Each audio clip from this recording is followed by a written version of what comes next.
अस्सलाम वालेकुम, good evening ladies and gentleman. उम्मीद करता हूँ आप सब ठीक होंगे। मैं फैसल ढेडी आपकी खिदमत में हाजिर हूँ एक नई एपिसोड के साथ, जिसका नाम है mid week market recap by Foundation Securities, जहां हम डिस्कस करेंगे की performance takeaways of PSX from the beginning of this week. अगर हम परफॉर्मेंस लेवल पर निगाह डालें तो पीर वाले दिन KSE 100 इंडेक्स ओपन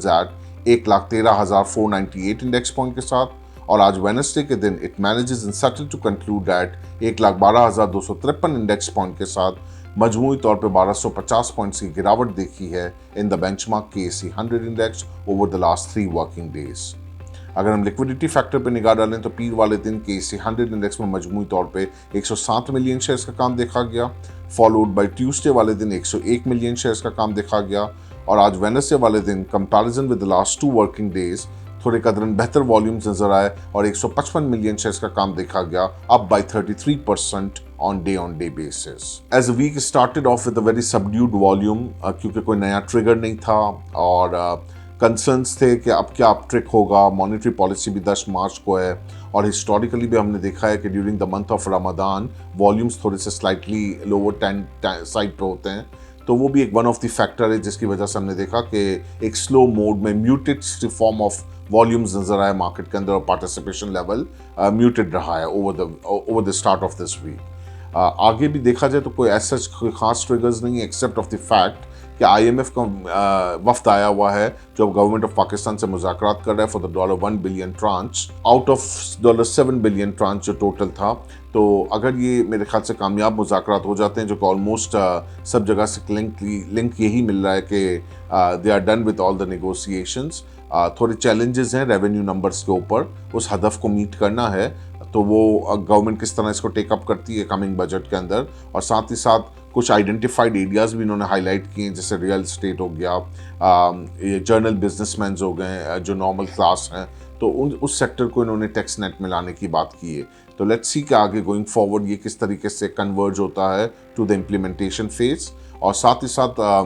10 मार्च को मॉनेटरी पॉलिसी स्टेटमेंट है जिसमें हमें ज़्यादातर तो ये क्लिक मिल रहा है कि जो लास्ट मंथ का इन्फ्लेशन का नंबर भी रहा है और जो अब फॉलो थ्रू है कमिंग रमज़ान का, वो तो नेक्स्ट मंथ पे आएगा, लेकिन फॉर अ टाइम बीइंग जो लास्ट मंथ का नंबर है वो भी क्लियर इंडिकेशन दे रहा है कि we have a very good piece of room to further cut the interest rate, और 50 basis point to 100 basis point का एक और कट देखा जा सकता है in the upcoming monetary policy statement, और then policy rate will turn up to be 11% अगर 1% कट होता है तो वो एक थोड़ा सा चेरिश होगा मार्केट के लिए to the cyclical side. Rest consolidation phase मुझे लगता है कमिंग टाइम के अंदर ये कंटिन्यूड रहेगा, और पोर्टफोलियो के अंदर अच्छे वैल्यू स्टॉक्स को अच्छे टाइम में, जब एक market classic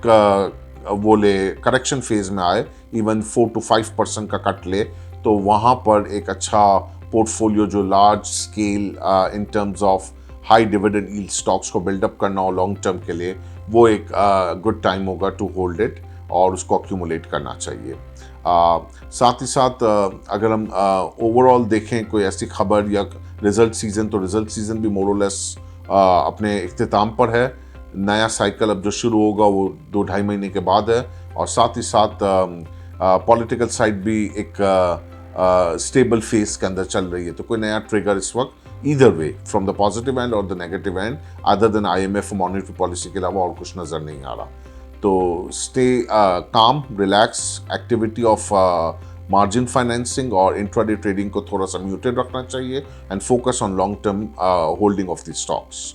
So please share your valuable feedback here at info@fs.com.pk. Your valuable feedback is very important to us. Once again दिल की गहराइयों से बहुत बहुत मुबारकबाद इस रमज़ान के महीने की, इस बाबरकत महीने में अल्लाह पाक हमारी इबादतों को कबूल फरमाए और हमारे हक में बेहतरी रखे,